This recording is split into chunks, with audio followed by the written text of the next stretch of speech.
नमस्कार. चला एका अशा वैद्यकीय आणीबाणीची कल्पना करूया जिथे संवाद साधणं म्हणजे बोलणंच सगळ्यात मोठं आव्हान आहे.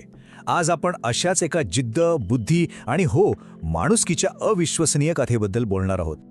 म्हणजे बघा, अशी परिस्थिती की जिथे प्रत्येक सेकंड महत्वाचा आहे, पण बोलायला, संवाद साधायला शब्दच नाहीयेत.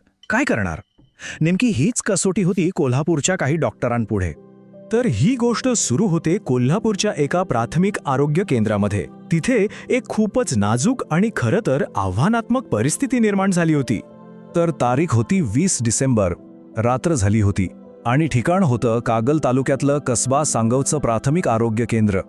इथेच एका खरं तर अविश्वसनीय वैद्यकीय संघर्षाची नोंद झाली आणि त्याचीच गोष्ट आपण आज पाहतोय.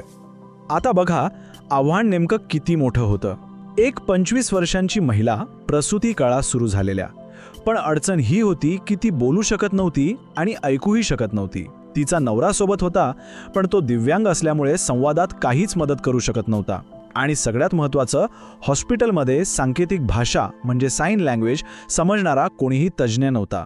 म्हणजे डॉक्टरांसाठी संवाद साधण्याचा अक्षरशः प्रत्येक मार्ग बंद होता.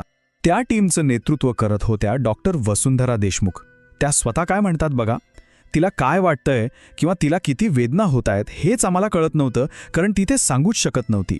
त्यांचे हे शब्दच त्यावेळची असहाय्यता आणि आव्हानाची तीव्रता सांगतात. रुग्णाला काय होतंय हेच कळत नसेल तर उपचार कसे करणार, यापेक्षा मोठं आव्हान काय असू शकतं, नाही का? मग अशा परिस्थितीत त्या टीमने केलं तरी काय? त्यांनी चक्क शब्दांशिवाय संवाद साधण्याचा एकदम वेगळाच मार्ग शोधून काढला. आता इथे कोणतंही हायटेक तंत्रज्ञान कामी येणार नव्हतं. डॉक्टरांनी वापर केला तो फक्त त्यांच्या मूळ वैद्यकीय ज्ञानाचा आणि मानवी समजूतदारपणाचा. त्यांनी फक्त तपासण्या नाही केल्या, तर त्या महिलेला प्रसूतीसाठी कसं बसायचं, काय करायचं, या सगळ्या क्रिया स्वतः करून दाखवल्या. विचार करा, शब्दांशिवाय फक्त कृतीतून संवाद. खरंच अविश्वसनीय. आणि हे यश काही एका व्यक्तीचं नव्हतं. ही होती एक 6 जणांची टीम. डॉक्टर वसुंधरा देशमुख तर होत्याच, पण त्यांच्यासोबत होत्या आरोग्यसेविका उमा बोथे, परिचारिका विद्या बिडकर, उर्मिला मोहिते, उर्मिला भांगरे आणि आशा कार्यकर्ती मनीषा देवधरकर. या सगळ्यांनी मिळून एक जबरदस्त टीम बनवली. त्यांची समयसूचकता आणि टीमवर्क यामुळेच हे जे अशक्य वाटत होतं ते शक्य झालं. तर या टीमनं जे अथक आणि खरं तर खूप वेगळे प्रयत्न केले होते, त्याचं फळ अखेर मिळालं.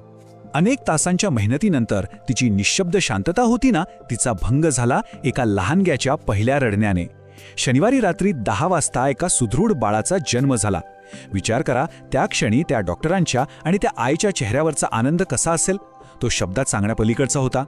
आणि यात एक महत्त्वाचा मुद्दा होता. या महिलेची पहिली प्रसूती 55 किलोमीटर दूर असलेल्या मोठ्या CPR हॉस्पिटलमध्ये झाली होती. पण यावेळी प्रवास करणं खूप धोक्याचं होतं. त्यामुळे ही मोठी जबाबदारी आली ती थेट स्थानिक आरोग्य केंद्रावर. आणि त्यांनी ती जबाबदारी उचललीच नाही, तर यशस्वी करून दाखवली.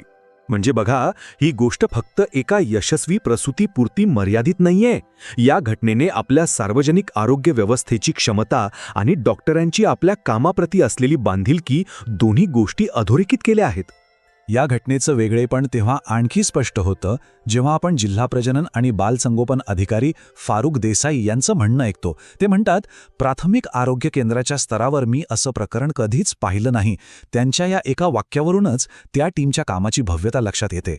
10 वर्ष. विचार करा, तब्बल 10 वर्षांच्या त्यांच्या कोल्हापूर जिल्ह्यातल्या सेवेत मिस्टर देसाईंनी असं प्रकरण कधी पाहिलं नव्हतं. हा एकच आकडा आपल्याला सांगून जातो की कोल्हापूरच्या या टीमने किती मोठं आणि खरंच अभूतपूर्व काम केलं आहे. आणि ऐका, या टीमचं काम इथेच थांबलं नाही. त्यांनी फक्त प्रसूती नाही केली, तर त्या आई आणि बाळाला पूर्ण आधार दिला. म्हणजे मोफत सोनोग्राफी, मोफत औषधं, सगळ्या टेस्ट्स मोफत. इतकंच नाही, तर बाळाची जन्मजात काही विकृती आहे का हे तपासण्याची योजनाही आखली आणि भविष्यात कॉक्लिअर इम्प्लांटसारख्या पर्यायांवरही चर्चा केली. याला म्हणतात खरी काळजी. तर मग या संपूर्ण गोष्टीतून आपल्याला काय शिकायला मिळतं? किंवा ही गोष्ट इतकी महत्त्वाची का आहे? ही गोष्ट आहे सहानुभूतीची, कल्पकतेची आणि शब्दांच्या पलीकडे जाऊन जोडल्या गेलेल्या मानवी नात्याची. यातून हेच तर सिद्ध होतं की खरी सेवा आणि काळजी घेण्यासाठी फक्त मोठी उपकरणं किंवा साधनं नाही, तर सहानुभूती आणि एकमेकांना समजून घेण्याची इच्छाशक्ती ही सर्वात महत्त्वाची असते. आणि या डॉक्टरांनी नेमकं हेच करून दाखवलं. आणि शेवटी ही कथा आपल्या सगळ्यांसमोर एक महत्त्वाचा प्रश्न उभा करते. आरोग्यसेवेमध्ये काळजी म्हणजे नेमकं काय? अत्याधुनिक उपकरणं आणि तंत्रज्ञान, की शब्दांच्याही पलीकडची ती मानवी सहानुभूती? यावर नक्कीच विचार करायला हवा.